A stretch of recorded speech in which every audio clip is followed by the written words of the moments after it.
Hi കൂട്ടുകാരെ, എല്ലാവർക്കും യേശുക്രിസ്തുവിൻ്റെ ധന്യമുള്ള നാമത്തിൽ വന്ദനം അറിയിക്കുന്നു. യേശുക്രിസ്തുവിൻ്റെ ധന്യമുള്ള നാമം മഹത്വീകരിക്കപ്പെടട്ടെ. ഇന്ന് നിങ്ങളോട് ഞാൻ പറയാൻ പോകുന്ന വാക്യം എന്തെന്ന് വെച്ചാൽ, അന്ത്യകാല സംഭവങ്ങളെക്കുറിച്ചാണ് ഞാൻ നിങ്ങളോട് പറയാൻ ഉദ്ദേശിക്കുന്നത്. ഞാൻ വലിയ വേദോസ്ത പണ്ഡിതയല്ല, ഞാനൊരു സാധാരണ വീട്ടമ്മയാണ്. അപ്പോൾ എൻ്റെ വേദോസ്തം വായിച്ചുള്ള അറിവ് വെച്ചും ചില സൈറ്റിലൊക്കെ പോയി ഞാൻ വായിച്ച് പഠിച്ചത് ഒക്കെ വെച്ചാണ് ഞാൻ ഈ വീഡിയോ ഇടുന്നത്. അപ്പോൾ അതിനകത്ത് എന്തെങ്കിലും തെറ്റുകളും കുറ്റങ്ങളും ഉണ്ടെങ്കിൽ നിങ്ങൾ സദയം ക്ഷമിക്കണമെന്ന് ഞാൻ അഭ്യർത്ഥിക്കുന്നു. അപ്പോൾ ഇന്ന് നമ്മൾ പറയാൻ പോകുന്നത് എന്താ, അന്ത്യകാല സംഭവങ്ങളെക്കുറിച്ചാണ്. നമ്മളെല്ലാവരും യേശുക്രിസ്തുവിൻ്റെ വരവിലേക്ക് നോക്കി പാർക്കുന്ന ആൾക്കാരാണ്. കർത്താവിൻ്റെ വരവ് ഏറ്റവും അടുത്ത് വന്നപ്പോഴും നമ്മൾ അറിയുന്നുണ്ട്. പല കാലങ്ങളെയും ഒക്കെ കാണുമ്പോൾ, സംഭവവികാസങ്ങളൊക്കെ കാണുമ്പോൾ നമ്മുടെ കർത്താവിൻ്റെ വരവ് ഏറ്റവും അടുത്ത് വന്ന് നമ്മൾ മനസ്സിലാക്കിക്കൊണ്ടിരിക്കുന്നു. പക്ഷേ എപ്പോൾ അത് സംഭവിക്കും, എങ്ങനെ സംഭവിക്കുമെന്ന് നമുക്ക് ഒട്ടും അറിയില്ല, അല്ലേ? വിശുദ്ധ മത്തായിയുടെ സുവിശേഷത്തിൻ്റെ 24-ാമത്തെ അധ്യായത്തിൽ അതിൻ്റെ നാളും നാഴികയും ഈ കർത്താവിൻ്റെ വരവ് എപ്പോൾ വരുമെന്നുള്ള നാളും നാഴികയും സംബന്ധിച്ചോ കർത്താവ് പറഞ്ഞിട്ടുണ്ട്. വിശുദ്ധ മത്തായിയുടെ സുവിശേഷം 24-ാമത്തെ അധ്യായത്തിൽ 36 തൊട്ടുള്ള അധ്യായങ്ങൾ നമുക്ക് വായിക്കാൻ പറ്റും. അതിനെക്കുറിച്ച് ഒരു നാളും നാഴികയും സംബന്ധിച്ച് എൻ്റെ പിതാവും മാത്രമല്ലാതെ ആരും സ്വർഗ്ഗത്തിലെ ദൂതന്മാരും പുത്രന്മാരും കൂടി അറിയുന്നില്ല. നോഹയുടെ കാലം പോലെ തന്നെ മനുഷ്യപുത്രൻ്റെ വരവുമാകും. ജലപ്രളയത്തിന് മുമ്പുള്ള കാലത്ത് നോഹ പെട്ടകത്തിൽ കയറിയ നാൾ വരെ അവർ തിന്നും കുടിച്ചും വിവാഹം കഴിച്ചും വിവാഹത്തിന് കൊടുത്തും പോന്നു. പ്രളയം വന്നു എല്ലാവരെയും നീക്കിക്കളയോളം അവർ അറിഞ്ഞതുമില്ല. അങ്ങനെയാവും മനുഷ്യപുത്രൻ്റെ വരവും, അങ്ങനെ തന്നെയാവും എന്നാണ് കർത്താവ് തിരുവചനത്തിൽ പറഞ്ഞിട്ടുള്ളത്. അപ്പോൾ കർത്താവിൻ്റെ വരവ് ഏതെന്ന് സംഭവിക്കുമെന്ന് പിതാവല്ലാതെ പുത്രനോ അതോ ദൂതന്മാർക്കോ അറിയുകയില്ല. അപ്പോൾ ആദ്യമായിട്ട് ഈ ലോകത്തിലെ ചരിത്രത്തിലെ ഏറ്റവും വലിയ കാര്യങ്ങൾ ഭാവിയിൽ നടക്കുവാൻ പോവുകയാണ്. അന്ത്യകാല സംഭവങ്ങളെ നമുക്ക് 3ആയിട്ട് തിരിക്കാം. അതിലൊന്നാണ് റാപ്ചർ. എന്ന് പറഞ്ഞാൽ എന്താണ്? ഉൽപ്രാമണം എന്നാണ് അത്. ഉൽപ്രാമണം റാപ്ചർ, അത് റപ്ചൂറ എന്ന ഒരു ലാറ്റിൻ വാക്കിൽ നിന്ന് ഉടലെടുത്താണ് ഈ റാപ്ചർ എന്നത്. എന്നാൽ പിടിച്ചെടുക്കുക എന്നുള്ള അർത്ഥമാണ് അതിനകത്ത് വരുന്നത്. കർത്താവായ യേശുക്രിസ്തു മേഘങ്ങളിൽ വരും. താൻ കർത്താവിൽ വിശ്വസിച്ചവരെ ചേർക്കുവാൻ വരുന്നു. 1 തെസ്സലോനിക്കർ 4-ാമത്തെ അധ്യായത്തിലെ 13, 14, 16 ഇത് പ്രത്യേകം പറയുന്നുണ്ട്. ദൈവം നിദ്ര കൊണ്ടവരെയും യേശു മുമ്പേ അവനോട് കൂടെ വരുന്നതും കർത്താവിൻ പ്രത്യക്ഷത വരെ ജീവനോട് ശേഷിക്കുന്നവരുമായ നാം നിദ്ര കൊണ്ടവരെ യേശുക്രിസ്തു മുഖാന്തരം അവനോട് കൂടെ വരുത്തും. കർത്താവിൻ്റെ പ്രത്യക്ഷത വരെ ജീവനോട് ശേഷിക്കുന്നവരായ നാം നിദ്ര കൊണ്ടവർക്ക് മുൻപ് ഉണ്ടാകുകയില്ല എന്ന് ഞാൻ കർത്താവിൻ്റെ വചനത്താൽ ഞാൻ നിങ്ങളോട് പറയുന്നത്, കർത്താവായ ഞാൻ ഗംഭീരനാദത്തോടും പ്രധാന ദൂതൻ്റെ ശബ്ദത്തോടും ദൈവത്തിൻ്റെ കാഹളത്തോടും കൂടെ സ്വർഗത്തിൽ നിന്ന് ഇറങ്ങി വരികയും ക്രിസ്തുവിൽ മരിച്ചവരെ മുമ്പേ ഉയർത്തെഴുന്നേൽപ്പിക്കുകയും പിന്നെ ജീവനോടെ ശേഷിക്കുന്ന നാം അവരോട് ഒരുമിച്ച് ആകാശത്തിൽ കർത്താവിനെ എതിരേൽപ്പാൻ മേഘങ്ങളിൽ എടുക്കപ്പെടും. ഇങ്ങനെ നാം കർത്താവിനോട് കൂടെ ഇരിക്കും. ഈ വചനം കൊണ്ട് അന്യോന്യം ആശ്വസിപ്പീൻ എന്നാണ് പറയുന്നത്.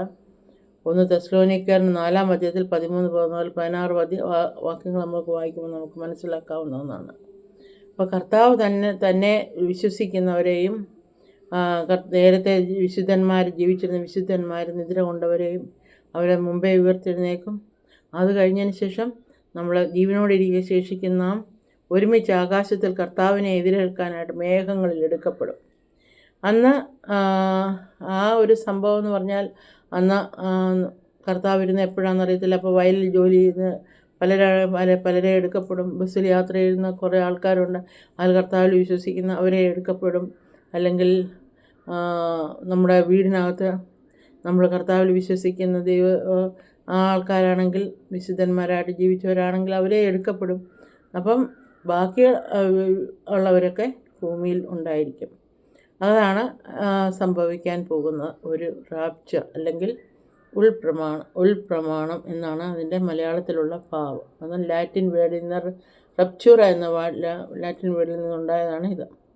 അപ്പോൾ ഇനി രണ്ടാം ഘട്ടം എന്താണെന്ന് വെച്ചാൽ, കർത്താവ് തന്നിൽ വിശ്വസിച്ചവരെല്ലാം എടുക്കപ്പെട്ടു കഴിഞ്ഞപ്പോൾ അത് വരുന്ന സംഭവമാണ് മഹോപദ്രവകാലം, ദ ഗ്രേറ്റ് റെവല്യൂഷൻ. യേശു ക്രിസ്തുവിൻ സഭയെ ചേർത്തതിന് ശേഷം ആണ് ഇത് ഉണ്ടാകുന്നത്. കർത്താവിൽ വിശ്വസിച്ച് സഭയെ ചേർത്തതിന് ശേഷമാണ് ഇങ്ങനെ ഉള്ള കാലഘട്ടം ഉണ്ടാകുന്നത്. അപ്പോൾ അത് നമുക്ക് മത്തായിയുടെ സുവിശേഷം 24 അധ്യായത്തിൽ എഴുതിയിട്ടുണ്ട്. ലോകാരംഭം മുതൽ ഇന്നേ വരെ സംഭവിച്ചിട്ടില്ലാത്തതും ഇനിമേൽ സംഭവിക്കാത്തതുമായ വലിയ കഷ്ടം അന്നുണ്ടാകും. വെളിപാട് പുസ്തകത്തിൻ്റെ 13 അധ്യായത്തിൽ 7 അധ്യായത്തിൽ പറഞ്ഞിട്ടാണ്. ഭൂമിയിൽ സഭയില്ല ഭൂമിയിൽ. സഭ ഓൾറെഡി കർത്താവിനോടുകൂടി പോയി. മഹാ ഉപദ്രവകാലം ഉണ്ടാകും. അപ്പോൾ ആൻറ്റിക്രൈസ്റ്റ് സകല അധികാരത്തോടും കൂടി ഭൂമിയിൽ വാഴും. സകല അധികാരത്തോടു കൂടി ഭൂമിയിലാണ് ആൻറ്റിക്രൈസ്റ്റ് വാഴുന്നത്. അപ്പോൾ അന്ന് മഹാ ഉപദ്രവകാലമാണ്. അന്ന് 7 വർഷത്തെ വാഴ്ചയാണ് ആൻറ്റിക്രൈസ്റ്റ് ഈ ഭൂമിയിൽ ചെയ്യാൻ പോകുന്നത്. അപ്പം അത് മത്തായിയുടെ സുവിശേഷം 24 അധ്യായത്തിൽ 29-30 വരെ പറഞ്ഞിട്ടുണ്ട്. അധികാരം പിടിച്ചെടുക്കും. അവൻ ആദ്യം സമാധാനപ്രിയനായിരുന്നു കേട്ടോ. ഒരു ലോക നേതാവാണ് അവൻ. സമാധാനപ്രിയനായിരുന്നു. അത് കഴിഞ്ഞ് ഇസ്രായേലുമായിട്ട് 7 വർഷത്തെ ഉടമ്പടി ഉണ്ടാക്കും. അതിൽ 3.5 വർഷം കഴിയുമ്പോൾ അവൻ്റെ തനി സ്വഭാവം കാണിക്കും. അപ്പോൾ അവന് ആഴ്ചവട്ടത്തിൻ്റെ മധ്യേ ഹന്യയാഗോ ഭോജനയാഗോ എല്ലാം നിർത്തണം. എല്ലാ ആരാധനയും, ദൈവത്തെങ്കിലേക്കുള്ള എല്ലാ ആരാധനയും അവൻ നിർത്തലാക്കും. എല്ലാ ക്രിസ്ത്യാനികളുടെയാണ് എല്ലാ ആരാധനകളും അവൻ നിർത്തലാക്കും. എന്നിട്ട് അവനൊരു ബിംബം ഉണ്ടാക്കും. ബിംബത്തെ ആരാധിക്കാൻ പറയും. അപ്പോൾ മ്ലേച്ഛതകളുടെ ചെറിയന്മേൽ ശൂന്യമാക്കുവാൻ അവൻ വരും. അവൻ സമാധാനപ്രിയനായിട്ട് ആരംഭിച്ചിട്ട് അവൻ ഭയങ്കര അസമാധാനം ഭൂമിയിൽ ഉണ്ടാക്കും. അപ്പം അന്ന് 666 എന്നുള്ളൊരു മുദ്ര നമ്മുടെ നെറ്റിയിൽ ഒട്ടിക്കും.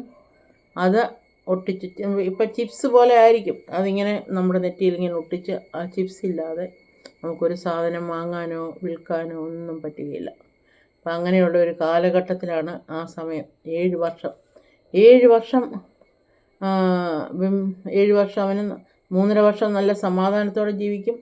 അത് കഴിഞ്ഞിട്ടാണ് അവൻ്റെ ഒറിജിനൽ സ്വഭാവം കാണിക്കുന്നത്. അന്ന് മഹാകഷ്ടതയുണ്ടാകും. അത് ഭയങ്കര ആൾക്കാർക്കെല്ലാം ഭയങ്കര പ്രയാസമായിരിക്കും. എല്ലാവരോടും വളരെ ശക്തമായിട്ട് ബിംബത്തെ ആരാധിച്ച് മുദ്രയില്ലാതെ നിങ്ങൾക്ക് ഒരു സാധനം കൊടുക്കാനോ വാങ്ങിക്കാനോ ഒന്നും പറ്റത്തില്ല. ഒരു കച്ചവടം നടത്താനല്ല, സാധനം വാങ്ങിക്കാൻ സൂപ്പർ മാർക്കറ്റിൽ പോകാൻ സാധനം വാങ്ങിക്കാൻ പോകണം. നമ്മുടെ നിത്യോപയോഗ സാധനത്തിന് വേണ്ടി പോകുമ്പോൾ ഈ മുദ്ര കാണിച്ചവരിൽ ഇങ്ങനെ നമ്മൾ ഓരോ സാധനങ്ങളൊക്കെ ഇങ്ങനെ ഓർക്കുന്നില്ലേ? നമ്മുടെ സൂപ്പർ മാർക്കറ്റിൽ നിന്നൊക്കെ വാങ്ങിക്കുന്നതിന് കോഡ് കാണില്ല. ആ കോഡിൽ ഇങ്ങനെ ലൈറ്റ് ഇത് അടിക്കുമ്പോൾ ക്ലിക്ക് എന്ന് പറഞ്ഞ പോലെ നമ്മുടെ നെറ്റിയിൽ ഇങ്ങനെ വെക്കുമ്പോൾ ക്ലിക്ക്. അത് അങ്ങനെ ഇല്ലാതെ നമുക്കൊന്നും ചെയ്യാൻ പറ്റാത്ത ഒരവസ്ഥ വരും. അതാണ് ആ 7 വർഷം കഴിയുമ്പോഴാണ് പിന്നെ ഉണ്ടാകുന്നത് യേശുക്രിസ്തുവിൻ്റെ മഹത്വ പ്രത്യക്ഷത. 3-ാം ഘട്ടമാണിത് കേട്ടോ, മഹത്വ പ്രത്യക്ഷത ഉണ്ടാകുന്നത്. അപ്പം യേശുക്രിസ്തുവിന് മഹത്വ പ്രത്യക്ഷതയെന്ന് പറയുന്നത് ഇസ്രായേലിനെ വീണ്ടെടുക്കാനായിട്ടാണ്. അപ്പോൾ ഇസ്രായേലിനെ വീണ്ടെടുക്കുവാനായിട്ട് വരുന്നതാണ് മഹത്വ പ്രത്യക്ഷത. അപ്പം അവിടെയുള്ള നമ്മളെ ആ സമയത്ത് ഉള്ള ശരീരം, നമുക്ക് തേജസ്കരിക്കപ്പെട്ട ശരീരമാണ് ആ സമയത്ത് കിട്ടുന്നത്.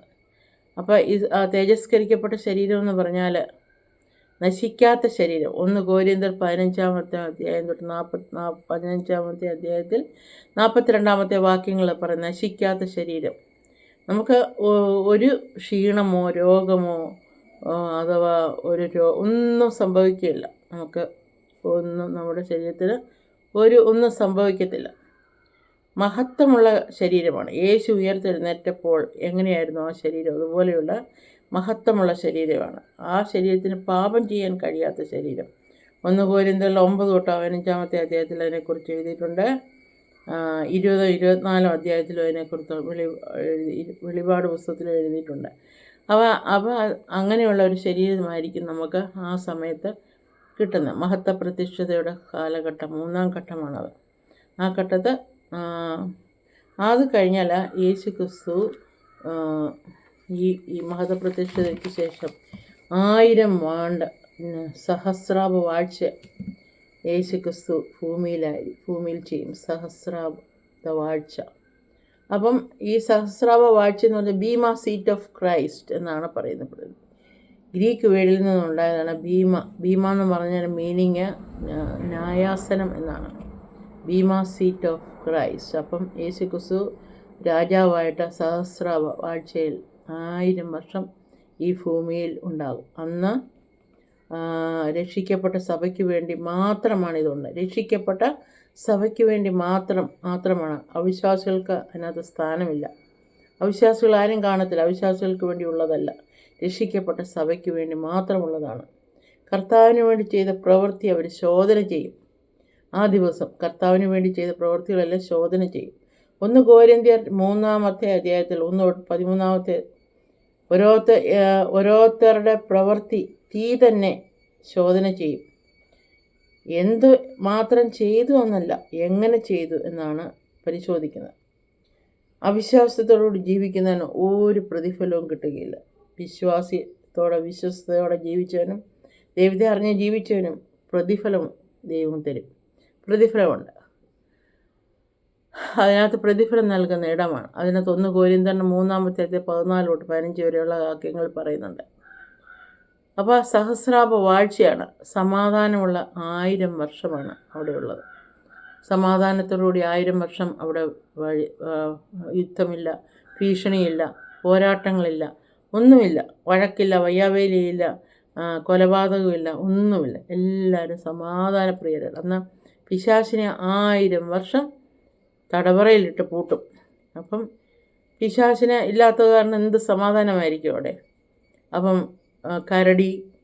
കരടിയും സിംഹവും പുള്ളിപ്പുലികളും സിംഹവും എല്ലാം ഒന്നിച്ചായിരിക്കും കിടക്കുന്നത്. അവർ നമ്മൾ ശത്രുതയില്ല. ആരും മാംസാഹാരം കഴിക്കത്തില്ല. എല്ലാവരും സസ്യഭൂക്കളായിരിക്കും. നമ്മുടെ ഈ സിംഹമൊക്കെ കാളപ്പുല്ല് തിന്നുന്ന പോലെ തിന്നും. അപ്പോൾ എല്ലാവരും കുഞ്ഞു പോലും പോയി അണലിയുടെ പൊത്തി കൈയിടും, കടിക്കത്തില്ല. അപ്പം എല്ലാ മൃഗങ്ങളും വളരെ ഫ്രണ്ട്ലി ആയിട്ട് എല്ലാവരും വളരെ നല്ല സമാധാനത്തോടെ ജീവിക്കുന്ന കാലമാണ് ഈ 1000 വർഷം. ഭൂമിയിലുള്ള അന്നുള്ള എല്ലാ ആൾക്കാരും സസ്യഭൂക്കളായിരിക്കും. ആരും ഇറച്ചി കഴിക്കുക, മീൻ അങ്ങനെ ഒന്നും കഴിക്കത്തില്ല. എല്ലാവരും സസ്യഭൂക്കളായിരിക്കും. അപ്പം യെശയ്യാവിൻ്റെ പുസ്തകത്തിൽ 11-ാമത്തെ അധ്യായത്തിൽ 16-19 വരെ അതിനകത്ത് പറഞ്ഞു. വെളിപാട് പുസ്തകത്തിൽ 21-22 അധ്യായത്തിൽ അത് പറയുന്നുണ്ട്. അപ്പം ഈ സഹസ്രാബ്ദ വാഴ്ച 1000 വർഷം കർത്താവ് ന്യായാധിപനായിട്ട് രാജാവായിട്ട് ഈ ഭൂമിയിൽ വാഴും. പിന്നെ അത് കഴിഞ്ഞിട്ട് വെള്ളസിംഹാസനമാണ്. വെള്ളസിംഹാസനം. ആ വെള്ളസിംഹാസനം എന്ന് പറയുന്നത് നിത്യത. നിത്യത എന്ന് പറഞ്ഞാൽ ഈ ലോകത്തിൽ എല്ലാത്തിനും ഒരു അന്ത്യമുണ്ട് അല്ലേ. ഈ ലോകത്തിൽ അന്ത്യമില്ലാത്ത ഒന്ന് മാത്രമേ ഉള്ളൂ, നിത്യത. നിത്യതയെന്ന് പറഞ്ഞാൽ അതിനകത്തുടർന്ന് നിത്യസ്വർഗം, നിത്യനരകം. അന്ന് വെള്ളസിംഹാസനത്തിലായ ദുഷ്ടന്മാരെ തീയിൽ തള്ളിയിടും. ദുഷ്ടന്മാരെയും അതുപോലെ ക്രിസ്തുവിൽ വിശ്വസിക്കാത്ത ആൾക്കാരെ എല്ലാം തീയ്ക്കകത്ത് തള്ളിയിട്ടിട്ട് പിന്നെ പുതിയ ആകാശവും പുതിയ ഭൂമിയും ഉണ്ടാകും. നിത്യസ്വർഗം. കർത്താവായ യേശു ക്രിസ്തുവിൽ വിശ്വസിക്കുന്നവർക്ക് നിത്യസ്വർഗം കിട്ടും. യേശു ക്രിസ്തുവിൽ വിശ്വസിക്കാത്തവരും ദുഷ്ടന്മാരുമായവർക്ക് നിത്യനരകം കിട്ടും. പിന്നെയാണ് പുതിയ ആകാശവും പുതിയ ഭൂമി. ഇതാണ് നമ്മുടെ അന്ത്യകാല സംഭവങ്ങൾ ഞാൻ നിങ്ങളോട് പറയാനെന്ന് വിവരിച്ച് പറഞ്ഞത്.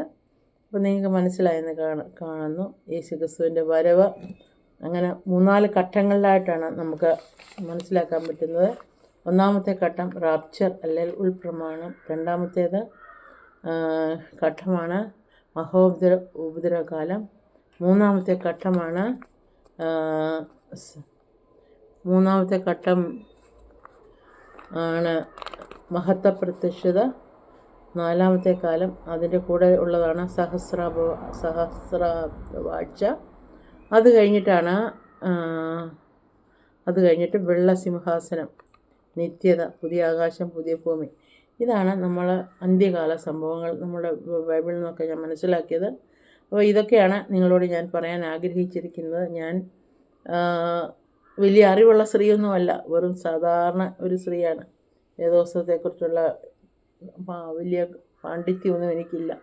എൻ്റെ അറിവിൽ വെച്ചുകൊണ്ടാണ് ഞാൻ വേദോത്സവം വായിച്ചും പല സൈറ്റിലൊക്കെ പോയി നോക്കിയൊക്കെയാണ് ഇത് മനസ്സിലാക്കിയത്. അപ്പോൾ നിങ്ങൾക്ക് ഈ വീഡിയോ ഇഷ്ടപ്പെട്ടാൽ ഒന്ന് ലൈക്കും ഷെയറും സബ്സ്ക്രൈബും ഒക്കെ ചെയ്യാൻ മറക്കരുത്.